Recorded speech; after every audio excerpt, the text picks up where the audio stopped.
Number 25. Each edge of a cube is 4x plus 5 units.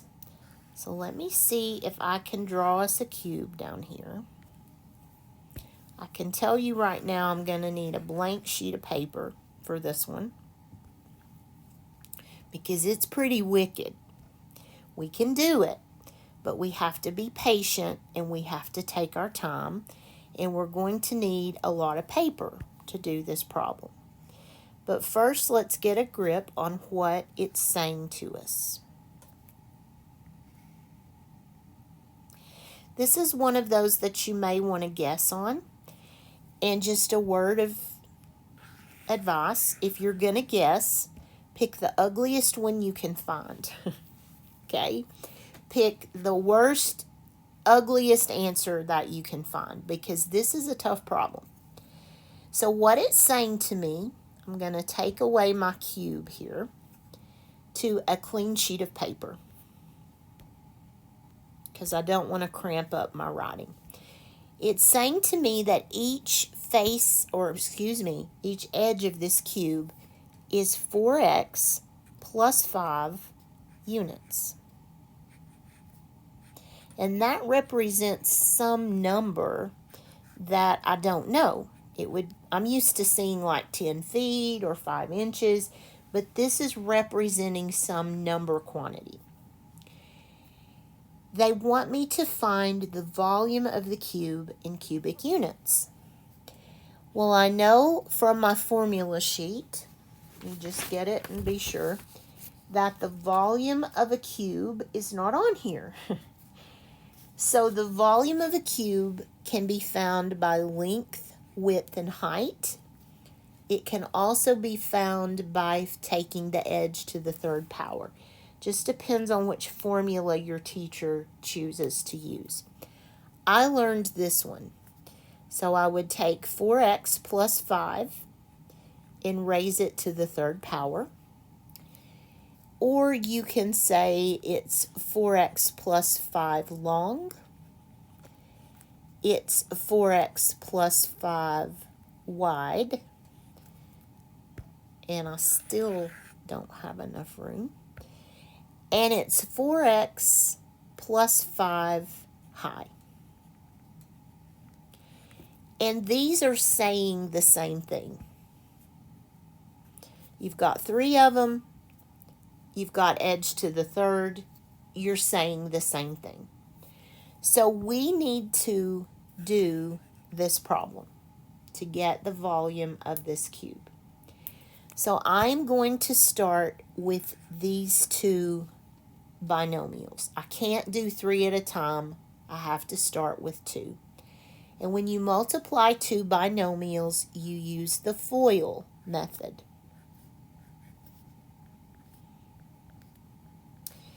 F stands for first.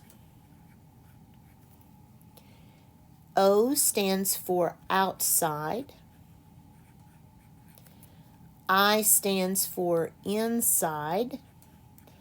And L stands for last. And this is going to guide me through this process. And I'll tell you what, I'm going to take this one out of blue because we're not working with this element yet. We're going to. But for right now, we're just looking at these 2 blue ones. And let me take that out of blue. I shouldn't have. We're just looking at these 2 binomials.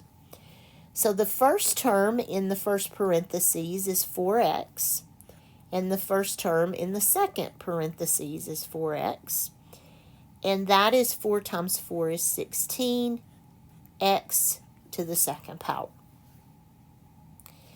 The outside terms, I have 4x and positive 5, and let me show you where I'm looking. I have this 4x and this 5, the outside terms. And 4 5s are 20, and we're carrying 1x. The inside terms will be this one and this one, the inner terms, plus 5 and 4x. And that's just like the one above it, just in a different order, but it will give you the same product. And then the last terms are going to be the plus 5 and the plus 5. So you have plus 5 times itself, and that is going to equal plus positive 25. So I'm going to combine these two 20x's to get 40 of those. And then I'm going to bring my terms down. I have this one, and this one. So we have 16x to the second plus 40x plus 25, which happens to be answer B, bravo. But we're not finished because we have this other binomial term right here that has to come down to be multiplied. And I'll put it right there. We've got 4x plus 5. And remember, the other part is what we got from the blue math. So now we have to multiply a trinomial times a binomial. And we're going to do that with distribution. I'm going to take the 4x times the 16x times the 40 and the 25. So let me go ahead and do that. I have 16x squared times 4x.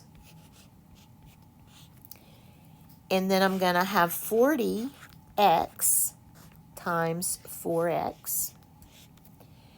And then I'm going to have 25 times 4x.